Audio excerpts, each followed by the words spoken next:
à cette Assemblée générale soit une réalité. Après 4 ans d'exercice, le Bureau national de l'Association Dialyse Vie du Bénin fait sa réédition de comptes.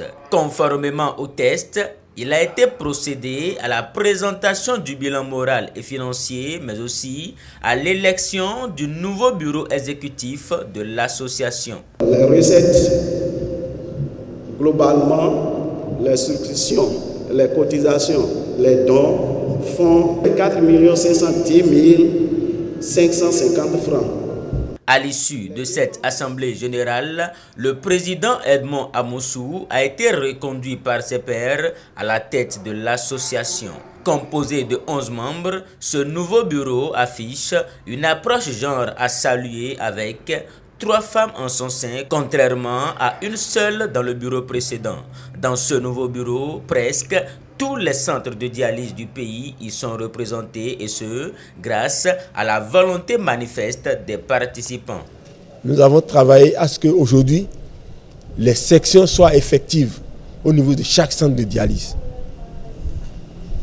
Nous travaillons aujourd'hui à ce que le bureau national ne soit plus des gens du CNHU seuls, que ce soit fédéré avec tous les centres du Bénin. Nous sensibilisons aussi les non-dialysés, puisque dans notre association, il n'y a pas que les dialysés. Il y a les insuffisants rénaux. Ceux qui ont fait l'insuffisance rénale une fois, ils sont suivis.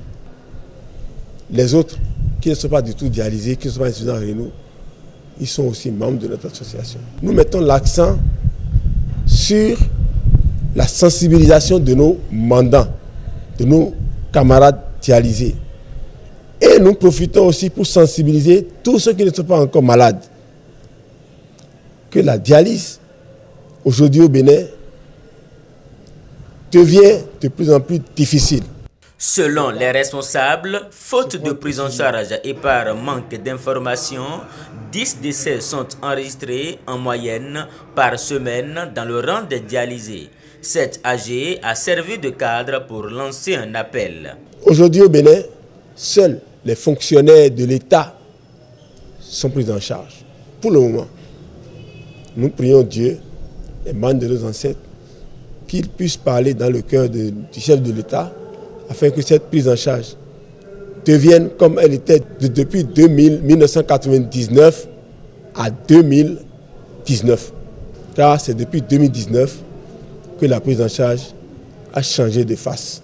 Pendant son nouveau mandat, le président a pris l'engagement d'axer sa gouvernance sur l'accessibilité de tous à des soins de qualité, la lutte contre la discrimination dans l'octroi de la prise en charge des personnes dialysées, l'ouverture vers d'autres personnes non dialysées et surtout la sensibilisation de la population sur les causes de l'insuffisance rénale.